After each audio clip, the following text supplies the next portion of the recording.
마지막이라는 시간은 우리에게 여러 가지 감정을 가져다 줍니다. 마지막에 연관된 가장 흔한 감정은 아마도 아쉬움과 후회가 아닐까 싶습니다. 어떤 일이든지 끝났다 싶으면 조금 더 잘할 걸. 이런 아쉬움이나 후회가 생기는 것이 바로 그 이유인 것이죠. 몇 해 전까지만 해도 과천에 있는 미술관에 전시되어 있던 빌 비올라라는 작가의 의식이라는 비디오 아트 작품이 있었습니다. 백남준에게서 많은 영향을 받은 제자였었는데 비디오 아트 분야에서 두각을 나타내는 그런 작가라서 그곳에 그 작품이 전시되어 있었던 것 같습니다. 그 작품을 보면 아주 느린 슬로우 비디오로 줄을 선 사람들이 뭔가를 들여다봅니다. 그리고 갖게 되는 갖가지 표정들이 적나라하게 연출됩니다. 주로 부정적인 감정이죠. 슬픔, 안타까움, 후회와 같은 그런 인간의 온갖 어둡고 부정적인 감정들이 영상으로 펼쳐지는데 그 작품을 보고 있느라면 의문이 생깁니다. 그들이 과연 무엇을 보고 저런 감정에 휩싸였을까? 궁금해지기 시작합니다. 물론 작가는 그 대상을 알려주지 않고 다만 바라보고 있는 사람들의 표정만으로 지속적으로 보여주는 표정만으로 관객들에게 이야기합니다. 우리는 추측할 수밖에 없습니다. 제가 쉽게 추측할 수 있었던 것은 분명 인간의 죽으면 들어가게 될 관이 틀림없었던 것이죠. 관 속에 누워있는 죽은 관찰자의 시각에서 자신을 들여다보는 사람들이 갖는 아쉬움, 그 아쉬움의 표현이 바로 그 작품 속에서 표현된 것이 틀림없다고 저는 느꼈습니다. 죽음 말고는 그 어떤 것들이 사람들에게 이런 아쉬움을 주겠습니까? 그렇습니다. 하나님을 모르는 사람들의 마지막이란 전부 이렇습니다. 과거에 대해 후회하게 될 것이고 지난 살아온 날에 대해 아쉬움을 갖게 될 것입니다. 그들의 마지막에는 후회와 한숨뿐일 것입니다. 그리고 허무함에 이를 갈며 땅을 치는 그런 통곡만이 기다리고 있을 것입니다.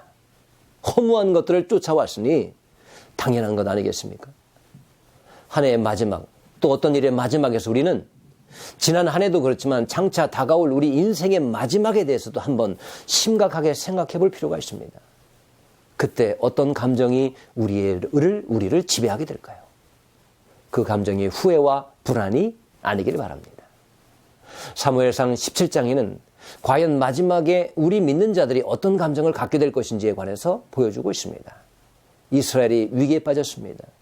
원수 블레셋이 쳐들어온다는 것입니다.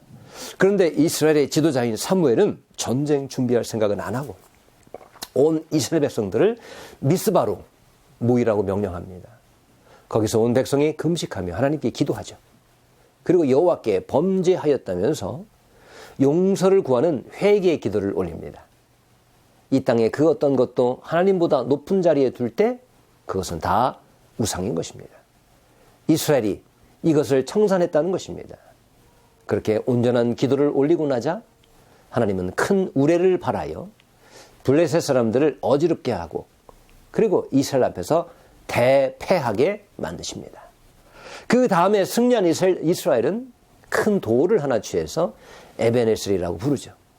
바로 도움의 돌이란 말로써 하나님이 여기까지 우리를 도우셨다는 뜻입니다.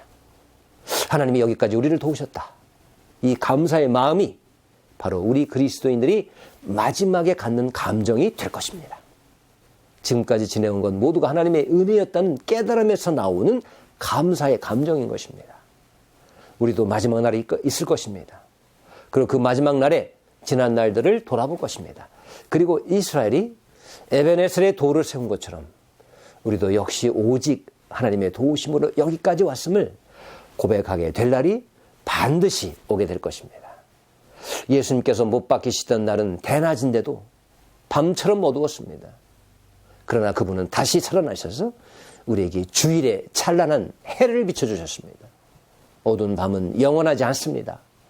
하나님은 모든 것을 아름답게 회복해 주시고 은혜를 베풀어 주시는 분이십니다. 여러분, 그러므로 환난과 풍파가 다가온다고 낙심하지 마십시오. 결코 우리는 망하지 않습니다. 하나님이 여러분 옆에 계시기 때문입니다. 어제나 오늘이나 영원토록 동일하신 하나님께서 지난날도 지키셨듯이 앞으로도 지켜주실 줄 믿습니다.